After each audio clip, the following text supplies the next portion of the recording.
suns spring into being, and then their height of power being reached, the process of retrogression begins, and after eons they become dead masses of matter, awaiting another impulse which starts again their inner energies into activity, and a new solar life cycle is begun.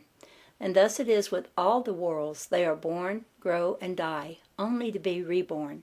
And thus it is with all things of shape and form. They swing from action to reaction, from birth to death, from activity to inactivity, and then back again. Thus it is with all living things. They are born, grow, and die, and then are reborn. So it is with all great movements, philosophies, creeds, fashions, governments, nations, and all else: birth, growth, maturity, decadence, death, and then new birth. The swing of the pendulum is ever in evidence. Night follows day, and day night. The pendulum swings from summer to winter, and then back again.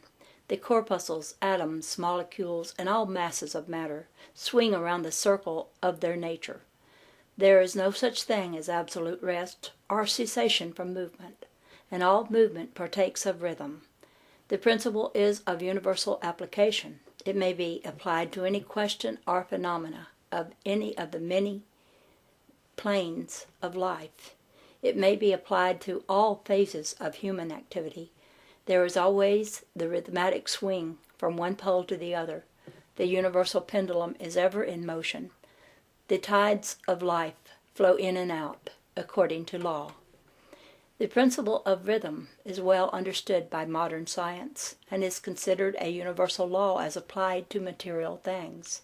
But the Hermetists carry the principle much further, and know that its manifestations and influences extend to the mental activities of man, and that it accounts for the bewildering succession of moods, feelings, and other annoying and perplexing changes that we notice in ourselves. But the Hermetists, by studying the operations of this principle, have learned to escape some of its activities by transmutation. The Hermetic masters long since discovered that while the principle of rhythm was invariable and ever in evidence in mental phenomena, still there were two planes of its manifestation so far as mental phenomena are concerned. They discovered that there were two general planes of consciousness, the lower and the higher, the understanding of which fact enabled them to rise to the higher plane and thus escape the swing of the rhythmic pendulum, which manifested on the lower plane. In other words, the swing of the pendulum occurred on the unconscious plane, and the consciousness was not affected. This they call the law of neutralization. Its operations consist in the raising of the ego above the vibrations of the unconscious plane of mental activity, so that the negative swing of the pendulum is not manifested in consciousness, and therefore they are not affected. It is akin to rising above a thing and letting it pass beneath you.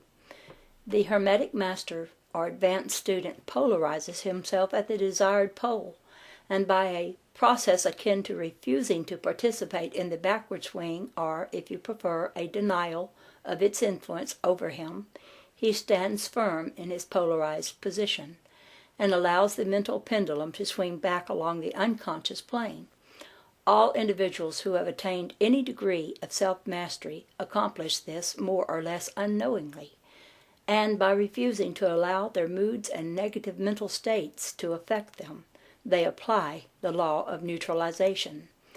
The master, however, carries this to a much higher degree of proficiency, and by the use of his will he attains a degree of poise and mental firmness almost impossible of belief on the part of those who allow themselves to be swung backward and forward by the mental pendulum of moods and feelings. The importance of this will be appreciated by any thinking person who realizes what creatures of moods, feelings, and emotion the majority of people are, and how little mastery of themselves they manifest. If you will stop and consider a moment, you will realize how much these swings of rhythm have affected you in your life, how a period of enthusiasm has been invariably followed by an opposite feeling and mood of depression. Likewise, your moods and periods of courage have been succeeded by equal moods of fear, and so it has been ever with the majority of persons. Tides of feeling have ever risen and fallen with them, but they have never suspected the cause or reason of the mental phenomena.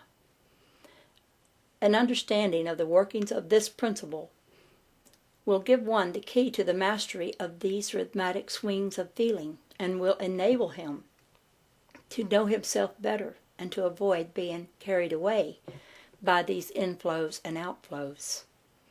The will is superior to the conscious manifestation of this principle, although the principle itself can never be destroyed. We may escape its effects, but the principle operates nevertheless. The pendulum ever swings, although we may escape being carried along with it. There are other features of the operation of this principle of rhythm, of which we wish to speak at this point. There comes into its operations that which is known as the law of compensation. One of the definitions or meanings of the word compensate is to counterbalance, which is the sense in which the Hermetists use the term. It is this law of compensation to which the Kabalion refers when it says the measure of the swing to the right is the measure of the swing to the left. Rhythm compensates. The law of compensation is that the swing in one direction determines the swing in the opposite direction, or to the opposite pole. The one balances or counterbalances the other. On the physical plane we see many examples of this law. The pendulum of the clock swings a certain distance to the right and then an equal distance to the left.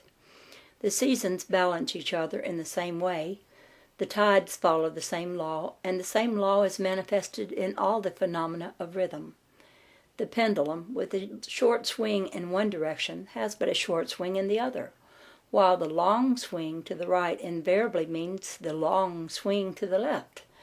An object hurled upward to a certain height has an equal distance to traverse on its return.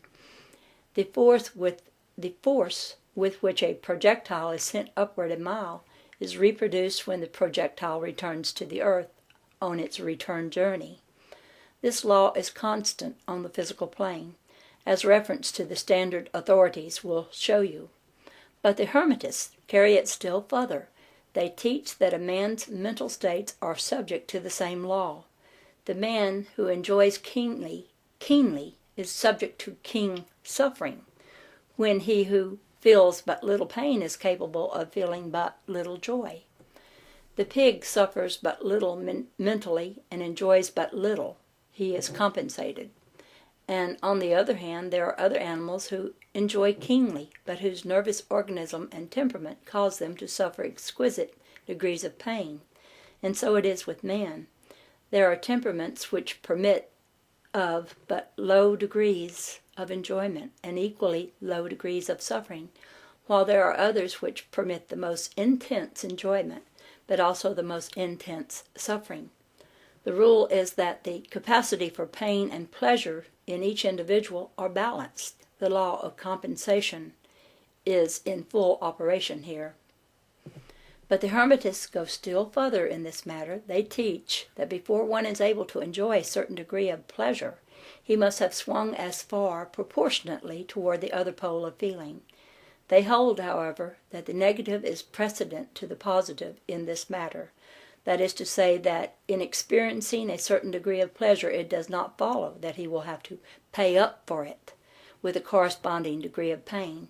On the contrary, the pleasure is the rhythmic swing, according to the law of compensation, for a degree of pain previously experienced, either in the present life or in a previous incarnation.